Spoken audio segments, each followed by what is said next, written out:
Hello everyone, তো আজকে আবারও যাচ্ছি সেই পার্লারে, কারণ সেদিন তো বাড়ি যেতে হয়েছিল, কারণ অনেকটা লেট হয়ে গিয়েছিল, রাতও হয়ে গিয়েছিল, যার জন্য ফিরে যেতে হয়েছিল। তো আজকে একটু বিকেল বিকেল বার হয়ে পড়লাম যাতে না লেট হয়।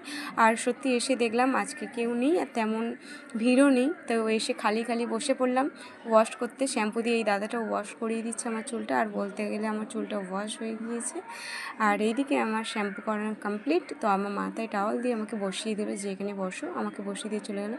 তো আরেকটা দাদা চুল কাটবে, তো আমাকে এখানে ভিডিও করছিল, আমি একটু লজ্জাই পাচ্ছিলাম। তো ওই দাদাটা, যে দাদাটা আমাকে চুল কাটিং করে দেবে, সে দাদাটা চলে আসলো। সেই দাদাটা চুলে কি তেল মাখিয়ে দিল, দিয়ে এই চুলে ক্লিপ লাগিয়ে দিল, দিয়ে চুলের কাটিং শুরু করলো। তো কি বলবো, এই দাদাটার হাতের চুলের কাটিংটা সত্যি খুব সুন্দর, মানে হাতের কাজও যেমন সুন্দর, আর তোমরাও নিশ্চয়ই দেখতে পাবে যে চুলটা যখন কাটি, বলতে বলতে আমার চুলটা পুরো কাটিং হয়ে গেছে। আমি বেশি কিছু কাটিনি, আমি রাউন্ড কাট কেটেছিলাম, একটা ছবি দেখিয়েছিলাম, যার জন্য এই দাদাটা সেই ছবিটা দেখে আমাকে পুরো সেম হেয়ার কাটিং করে দিয়েছে।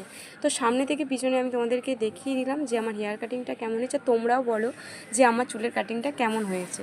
তো আমি যার জন্য এসেছিলাম চুলের কাটিংয়ের জন্য, তো সেটা আজকে পুরো কমপ্লিট হয়ে গেল। আর তোমরাও অবশ্যই কমেন্ট করে জানিও যে কেমন হয়েছে। তো আমার চুল কাটা কমপ্লিট হয়ে গেছে, আমি বাড়ি যাচ্ছি। তো চলো টাটা। আর তোমাদেরকে এখানে পার্লারের নাম্বারটাও দেওয়া আছে, তোমরা যদি কোনো দিন কেউ আসতে চাও তো এই নাম্বারে কন্ট্যাক্ট করে অবশ্যই চলে